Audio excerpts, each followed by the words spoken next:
ഇന്ന് നമുക്കൊരു വാഴക്കുഴപ്പന കൊപ്ര വെച്ചിട്ട് നമുക്കൊരു കറി ഉണ്ടാക്കാം. നല്ല ടേസ്റ്റാണ്.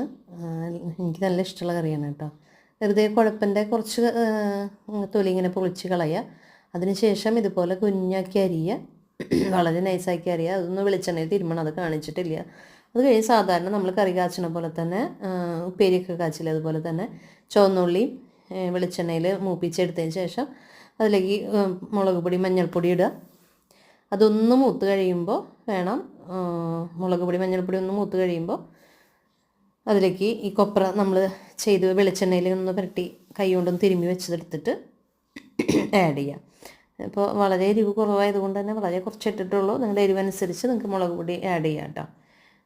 പിന്നെ നാളികേരം വേണം, അത് കുറച്ച് ചിരകി വെക്കുക. ഇപ്പം ചേർക്കരുത്.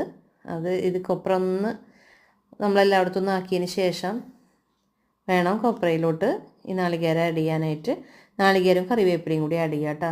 ഉച്ചയ്ക്ക് നല്ലൊരു തോരനാണ്, നല്ല ടേസ്റ്റിയാണ്, ഹെൽത്തിയാണ്.